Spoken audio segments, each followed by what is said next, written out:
G'day folks, Scott Amon here from AusVenture. First of all, many thanks to everyone for tuning in and checking our channel out over the past few months. We're relatively new to YouTube, but we've been travelling Australia for 40 years now to remote areas of Australia. So I really hope you enjoyed it. It sounds like a lot of you did. Thank you very much for the support. A lot of people have asked us how we've set up our vehicle, our caravan and our car topper boat. So I know everyone does it a little bit different.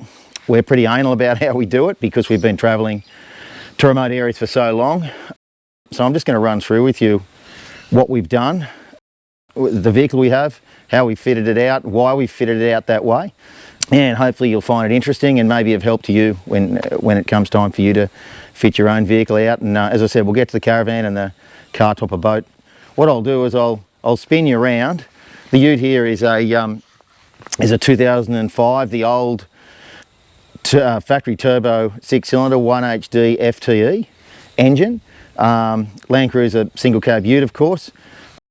Look, we run with Toyota because we've run Toyotas all around remote areas of Australia since about 1985. So coming up to not far off 40 years. They've never let us down. We ran Hiluxes to start with, and we've had a series of Landcruisers, and I just reckon they're by far and away the best you can get. Plus, they're probably one of the most common four-wheel drives in Australia, Landcruisers and Hiluxes. So you can find parts if you need it out in the bush, lining the paddocks and stuff like that virtually. So yeah, look, I'll run through this ute and the basic setup.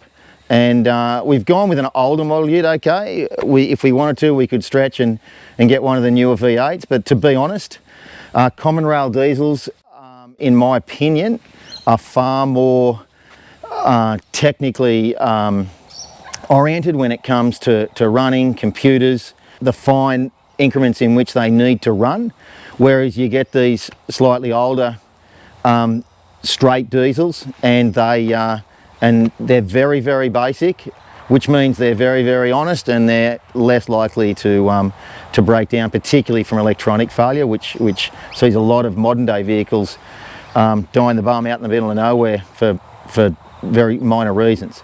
So yeah, we'd prefer to go non-common rail diesel vehicles and run with the old style, tweak them up a little bit, and we reckon they're capable of going anywhere and really easy to fix, very rare to get stuck in them. So let me run you through what we've got here and how we set it up, and we'll go from there.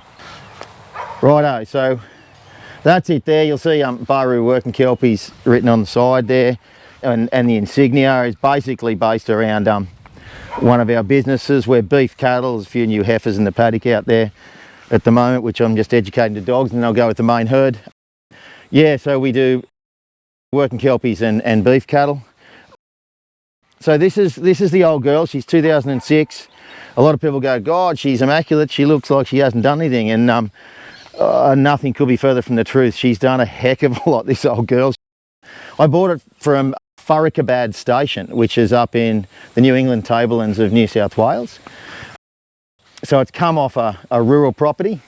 And it had the old wheelbarrow tyres, split rims, was pretty basic. It had copped a bit of a hiding. It only done 180,000 kilometres, but it had copped a bit of a hiding. As it had been bounced off rocks, had a fair few dings in it. I had most of the dings pulled out in the panels, just popped out with those one of those ding removal mobs. So it came up pretty straight, pretty nice. I put a few extras in it since.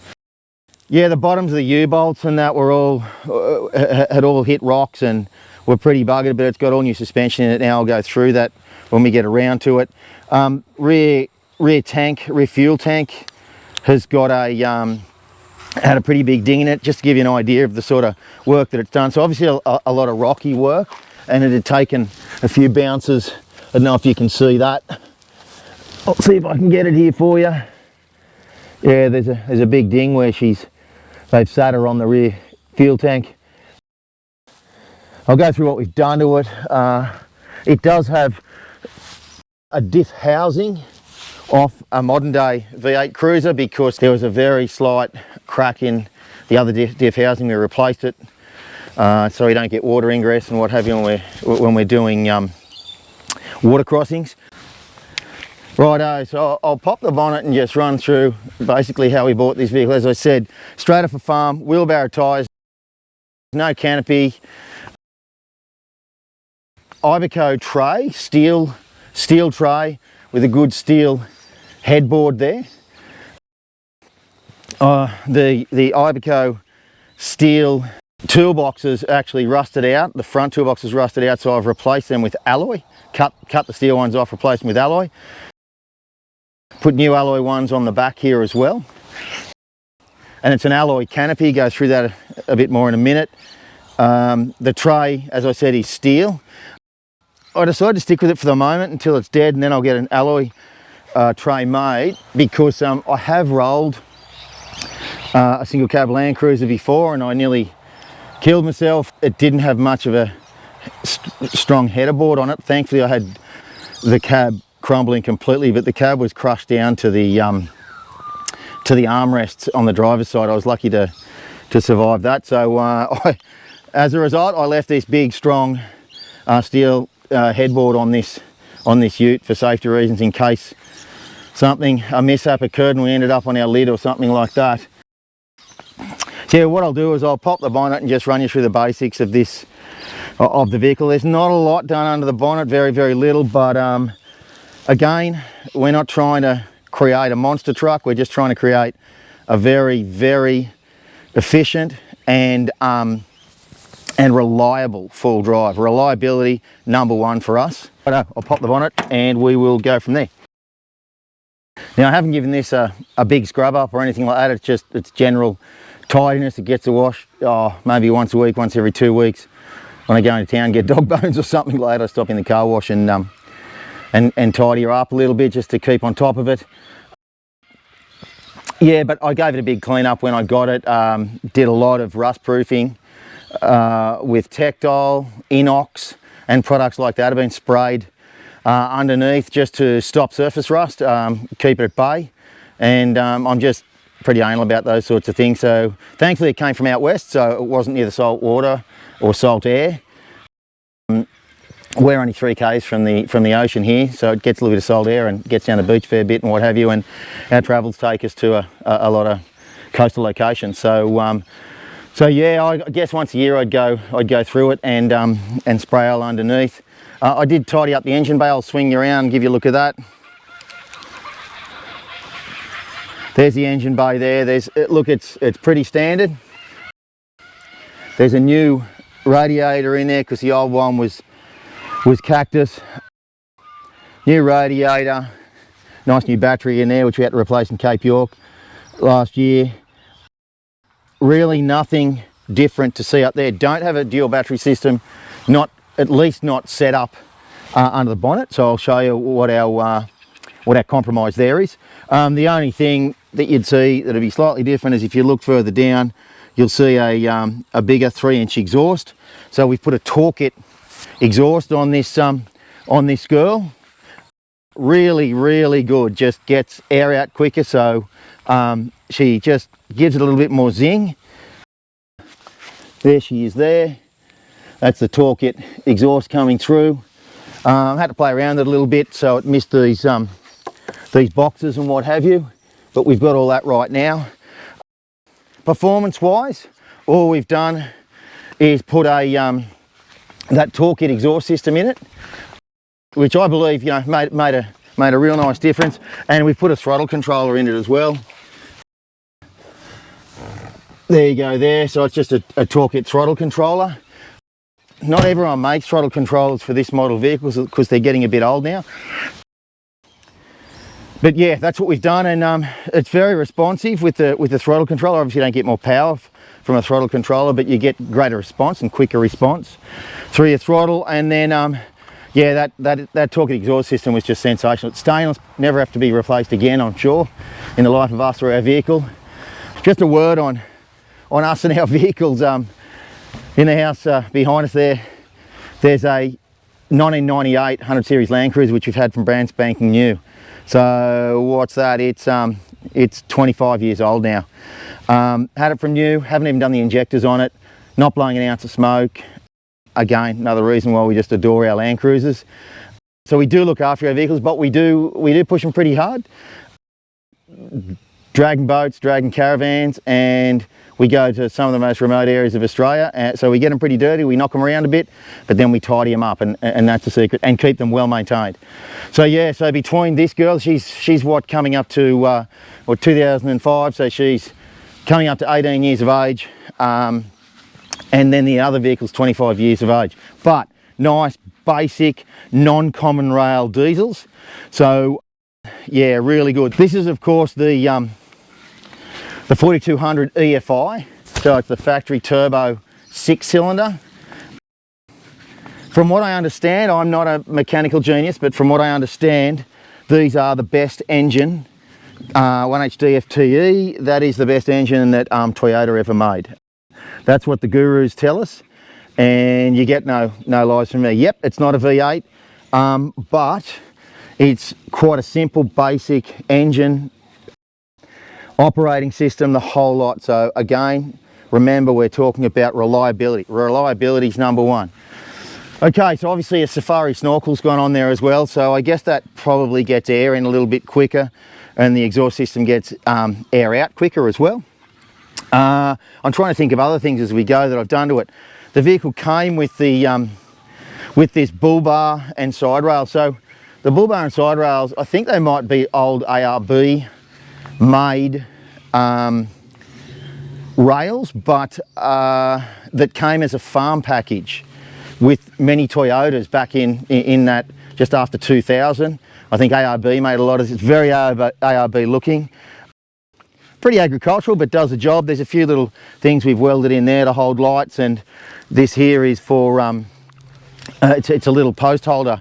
We put a post in with a winch on it, electric winch to put our boat on the roof. We'll go through that at a later stage to make it nice and easy.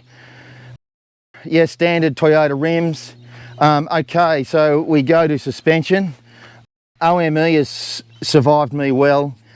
I think the first vehicle I fitted out with OME suspension was in 1990 or before that, maybe late 80s. But in 1990 we did a trip around Australia after our 85 trip, and that Hilux we had then had OME suspension on it, and it was sensational. So what we've done is we've gone for, from memory, they're 700 or 800 kilo springs. We can put an extra leaf on those. We're towing sometimes big boats, and we're towing a van. It's over in the shed there. That is about, is rated to 3.5 ton. The van is, and that's the maximum of this vehicle as well. So we've done everything that you'd need to do a GVM upgrade. We've put the extra lights on the side there, all the suspension. We have put probably one of the best things that I've put on any car in my life for stability and better driving and handling a load is a rear sway bar. Put the rear sway bar on this when we put these heavy springs on the back, and man, it is just to die for. It stabilizes the whole vehicle, reduces body roll, and yeah, it just gives you a sensational ride. I had a few friends ask me about it, and I told them how good I thought it was. That's an ARB sway bar there, and they've since done it, and they reckon it's the best value for money add-on they've put on their four-wheel drive ever. Out of all their suspension and everything, they reckon the sway bar was it. So yeah, we've done that. There's those beefy big OME springs. They're sensational. Pretty standard, I can't remember the model name, OME shocks. I haven't gone for super fancy stuff. We did manage to get one of these new Hayman & Reese X bars fitted to the back of this. We had to do a few little minor changes to make it fit, but I wasn't happy with the factory or ex-factory tow bar arrangement. So we put this on, and yeah, she works a treat. We're really impressed with that. At the moment, we've got a spare inside. You'll have a look, and I've got some tracks underneath there. Not sure what I'll do with that area, whether a trundle drawer will go in there or what. There's light upgrades to LED lights all round, inserts for the headlights, indicators, and everything else. So I'll put a nice set of LED lights on the back, so that's nice and tidy. Inside in the cab we've done a fair bit, so I'll run through that with you shortly. Oh yeah, of course we put the clear view mirrors on. I had a few little issues with them. I had some corrosion in around this base, and thankfully Clearview replaced that, no questions asked. I have broken a bit of the heading here up in Cape York. I think it was probably the corrugations or something like that, but I replaced it, bought the part and replaced it. That's great. So I really like my Clearviews. Righto, just trying to think of what else we've thrown on outside here other than the canopy and what have you. Oh, we're running these newer Mickey Thompson bar jar Boss, which are an all-terrain light truck tyre, 285 75R 16s. So I'm pretty sure that's what the gurus refer to as 33s. Yeah, works really well with those 33s. I think anything smaller than that, I don't know, off-road, on-road, when you're towing things, there's not enough rubber on the road for me. So yeah, these work a treat for us. So that's roughly the outsides of this vehicle. No, I don't have a winch, sorry. We are going to get a winch. Apparently we can fit a winch in this bar. I've asked a number of people in the industry. The cradles aren't available for them anymore. So what we're going to have to do is get someone to custom make us a cradle and then cut this fair lead section out and find a way of getting a winch sorted in there. I want to get that done at some stage before we head off again, probably to the Kimberleys this year. Safari snorkel, been through that. All right, what we might do is get into the canopy setup. Righto, so canopy setup, folks. This canopy here was made by, Dave's Metal Products in Western Sydney. I've had it for about probably 7 or 8 years. I wanted something really well built. Did a lot of homework at the time. There probably wasn't anywhere near as many canopy manufacturers around then as there is now. So I did a lot of homework, and I had to wait a long time for this mob to make this, but probably one of the most structurally sound canopies I've seen. Keep in mind, it's partially set up the way it was because, as well as this full external canopy with as much room in as I could get, I had made a matching set of 8 bay dog cages. So they slid in and out of this back door here. So they were 8 bays. They took up most of this, left me a little bit of space on the sides to put gear, because we did a lot of travelling with dogs, went to a fair few dog trials, and yeah, had to cart dogs around to working jobs all over the place. I've sold those cages since, because we're just going to put dog cages down one side that we can pull in and pull out as we need to. I've come inside now just so that we've got better lighting, hopefully, inside the canopy here, to show you how we've set this up. The sun's come out outside, so it's throwing pretty harsh shadows. Hopefully you'll be able to see better in here. And what we've done now is modified it to suit the type of travelling we're doing. So we've tried to leave one whole half of the canopy, the driver's side half, so that's the road half, i.e. the traffic side if you pull over the side of the road. We've tried to leave that free so that we can lie in here and sleep if need be. Up in Northern Australia, you can't always just put your swag on the ground and sleep there. You might be too close to a river with crocs in it or something like that. So this is another option up here. We've got a mosquito net that'll clip up in the corners here, across to halfway, and it drops all the way down, so we can have full mosquito proof or full bug proof netting in here, or bug proof sleep, bug proof rest. 12 volt fans and things like that to run in here when we need them. They're just packed away, you pull them out as we need them. At this point in time, the cooking facilities and a bit of storage is on the other side. Of course, we can pack all this with gear. We've got a memory foam mattress that goes in here for comfortable sleeping. We've slept in here a few times. That spare usually comes out when we're on the road travelling. It either goes in the front of the caravan, or it can go on the roof underneath the boat. And there is the option, when it's deflated to a certain extent, it can probably fit up underneath where we've got our recovery tracks. But at the moment, she just pokes around in there. Okay, so we've got rod holders up here and our ventilation and what have you. These can be taped up so that you can stop dust intrusion if you want. But we need ventilation for when we've got dogs in here so that they've got good, clean, cool air. Extraction vents up the top. So this is the side that we sleep in if need be. And as I said, that spare comes out, plenty of legroom, plenty long enough. And we found it pretty comfortable. We can open all three sides to get open ventilation if need be. So I've also fitted these LED lights. I just picked them up at a full drive show, and I think they're generically branded or something like that. They're all made in China anyway. There are probably some better quality ones. These ones work all right. You've got 3 levels of brightness, 1, 2, 3, and if you hold the button down, you can also go over to 3 levels of brightness of your orange, less insect attracting colour, I suppose. So yeah, they're pretty handy. Got 1, 2 and 3 of those, one on each door and one at the back there. So if we come around this side, as I mentioned to you, this whole back will open up. I don't think I've got it unlocked at the moment. I should have unlocked it. That whole back opens up for access, ventilation, whatever you want. This side is basically our storage and kitchen. So what we've done, pretty simply, we've just fitted this, haven't even wired it up yet. So it's a Bushman 85 litre fridge. Set it up so that it opens. I had to change the door around. It used to pivot off this point. So we've changed that around so it opens that way. So we've got our fridge up here. It's on a slide if we need it, but we've got it set up exactly where we want it right now. So it'll be fixed there with a metal strap over the top. We can then slide, this is just XTM kitchen slide out from BCF. This has got a windbreak for our gas stove, which is just in behind the fridge there. And then we've got the gas hose right there, bring it out, load up on here, and we've got actually 2 windbreaks, one already on the stove and one on here. There are legs up underneath here.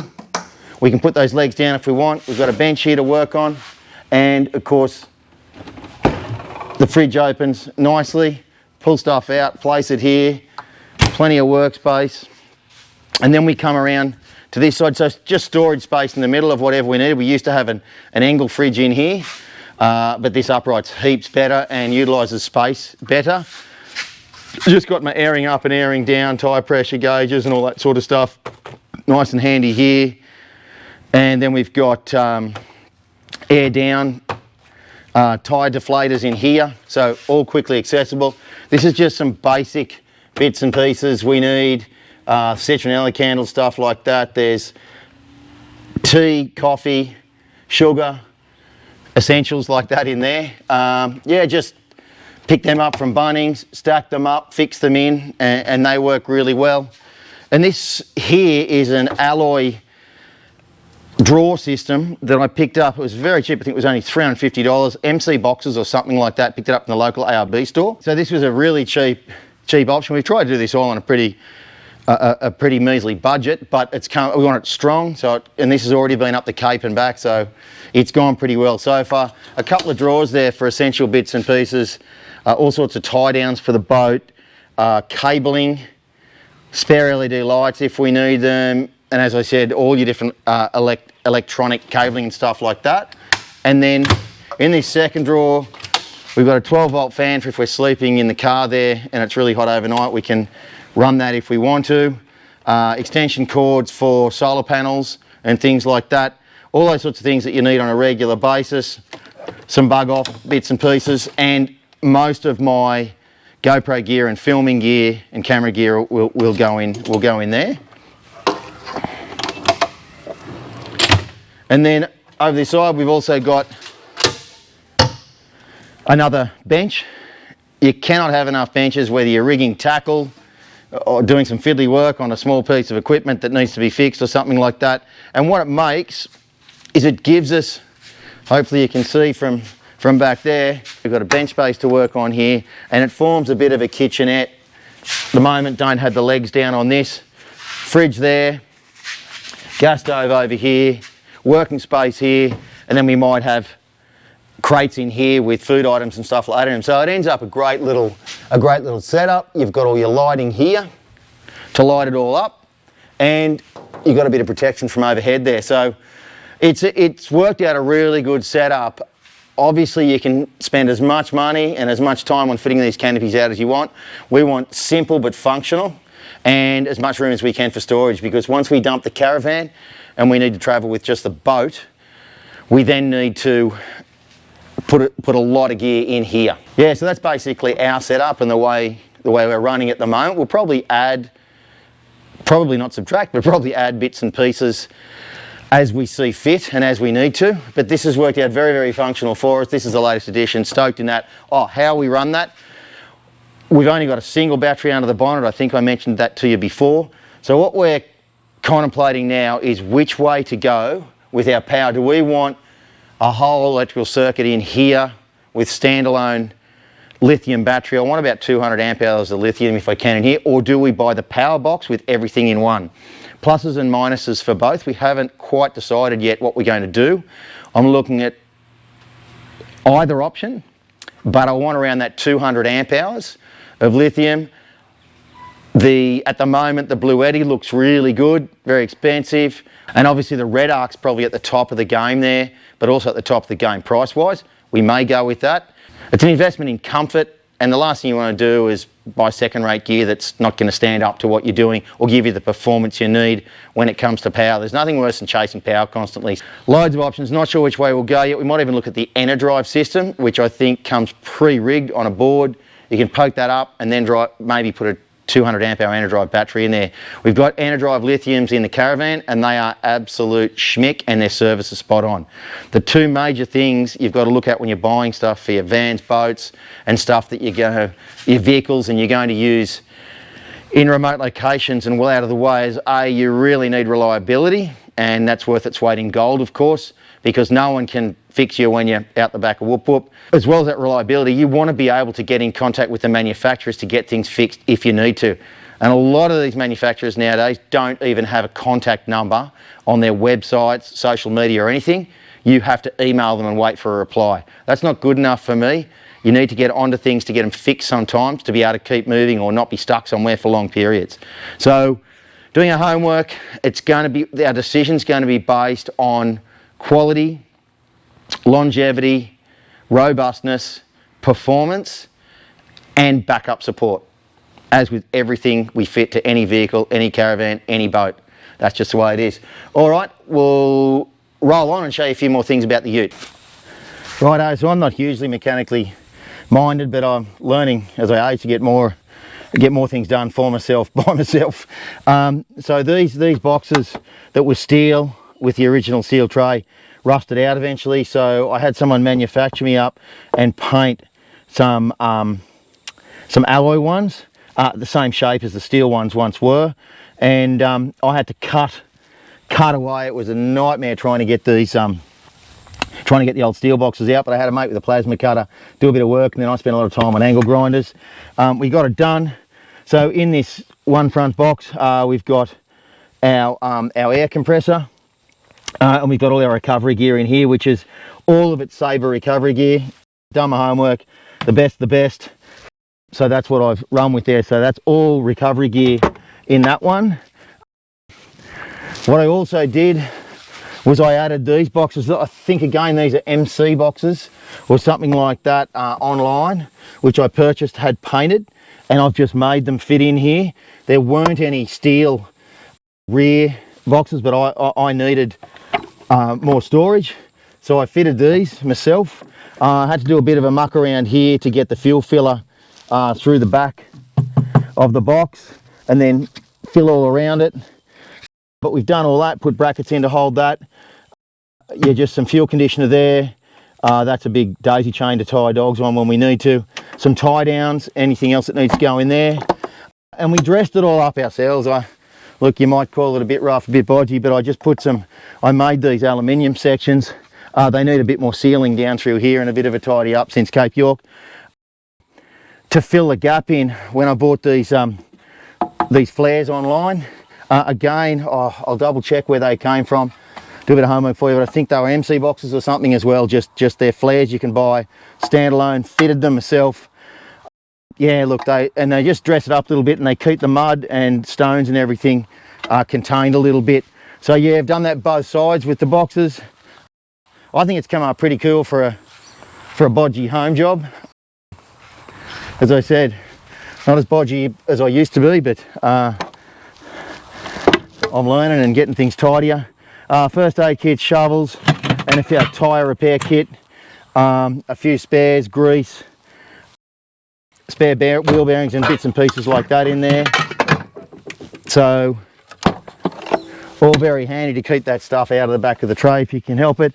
And then in this one there's a few tools, there's jumper leads, gloves and what have you, spare shackles, wheel brace, small tomahawk, tie downs and a few odds and sods in there. So just good to keep all that stuff outside the main canopy.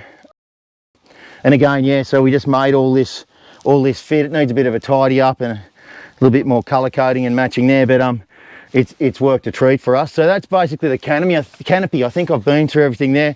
As I said, it's nice and solid. It's got good sealing all around. Very, very sturdy.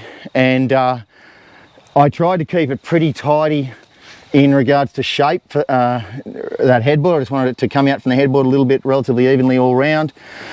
Boys did a really good job on the canopy, so they weld onto the canopy this channeling, which will fit all of your rhino rack fittings and what have you. So then for the boat, we've sort of custom made our own. We've got the heavy duty rhino racks, and then we've put their roller on the back of that, and then I've made a few bits of nylon sliders there. There's some tie downs up there, so the boat ties down internally. There's no straps around the boat, they're just short chains that tie the boat up. Neat, tidy, very effective. Yeah, so that's about everything on the canopy, I think. What I'll do is we'll go inside the cab and just show you what we've done. Basically, a few creature comforts. I mean, a bit different travelling Australia now when we're getting closer to 60 than it was when we were in our teens. So we're a little bit tougher then, we're a bit softer now maybe. So yeah, we've made it more comfortable. The seats in these things are atrocious, standard, but that's par for the course, everybody knows that. So we put Recaros in here, we put a centre console, so we've got rid of the 3/4 seat and single seat and put 2 Recaro buckets with lumbar supports that you can pump up, centre console, a whole bunch of other things. Anyway, come in and have a look. Okay, so this is what she looks like inside. We put these one stone armrests on with cup holders. They're really, really comfortable. Just long drives, relax your arm on them. Yeah, really, really nice. A nice sturdy cradle there for a phone with power for it. That's a really good solid RAM bracket and cradle for our all-important iPad, which is our GPS. We use Explore Oz, which is, it just kills anything I've ever used. Not trying to put anyone down, but HEMA maps aren't a patch on what on the Topo maps that this Explore Oz offer. Yeah, so there's 2 Recaro seats fitted in here, lumbar supports that can be pumped up or let down. So that's really good. Super fit seat covers on it. So we've got Department of the Interior centre console here, a couple of cup holders, little storage compartment, all neat and tidily done. Really, really handy. You'll notice in behind there, that's all soundproofing. It's soundproofed completely behind this. The whole ceiling is soundproof. The doors are all soundproof. They actually feel heavier. Just a quieter ride internally. Yeah, it just cuts down on vibration noise, engine noise, wind noise, just much more comfortable. We got a really nice JVC head unit in there, which is Apple CarPlay and all that sort of stuff, which is really important to us. As I said before, we've got the toolkit throttle controller there. We've got a red arc system for our brake controller. Really, really comfortable ute now, quiet inside. Yeah, the seats, the Recaro seats, very, very expensive, but worth their weight in gold. The best way to explain the benefits of the Recaro seats for us is that, you know, with the old seats, you'd do a 4, 5, 6 hour drive, maybe even longer, and you'd get out and you were aching. Your hips were hurting, your joints were hurting, your back was hurting. These Recaros, I've done 10 and 12 hour stints, and you get out of them and you still feel fresh. And that's the difference. It's and you can it's got side supports that you can wind in. So on really heavy tracks, instead of your body getting thrown around in a loose seat, you can wind those sides in and it'll just grip you and hold you. So you're not as tired at the end of the day because it holds you in place better. I think in any car we'd have from here on in, we do that. We've done our time in pretty crappy standard car seats over the years, and just don't need to do it anymore. So that's about it, folks. I've probably missed things, but you know, you can see that we haven't done changes for the sake of doing changes. They're all purposeful changes pretty much. This is still continuing to be a build. I'm determined with my 100 series cruiser and this 79 series here, the 1HD FTE engine, I'm hoping to keep it for the rest, keep both vehicles for the rest of my life. I'd rather keep rebuilding these new engines, new gearboxes if they need them, anything like that, keep the bodies good, and I'd rather they buried us in these rather than it's more temperamental, more highly strung common rail diesel engines that are today's diesel engines. Anyway, I hope you like it. I love it. I reckon this is, for me, it's the best 79 series Landcruiser ute there is out there. But of course that's for me and for me only, and for Trish, the missus, she loves it too. So it is a pleasure to drive now that we've done all this work to it, suspension and seats and all that sort of stuff. It's an absolute pleasure to tour in, and we'll just keep adding to it as we need, but we're not going to put stuff on just for the hell of it. I don't think I need remote reservoir shocks or anything like that, because this is operating and performing really, really well as it is. Yeah, I hope you enjoyed that. We'll do something on the caravan soon. We've got a cracking bush tracker caravan there. It's 22 years old, capable of going anywhere and doing anything. So I guess we're the oldies with the old goldies when it comes to vehicles and caravans. But I'll tell you what, both the vehicle and our caravan, I'll put them up against the best of the newer stuff, and they're pretty much, they'll do what they did, and they might even be more reliable at it too. So anyway, I'll let you make your mind up. Thanks heaps for letting me show you around.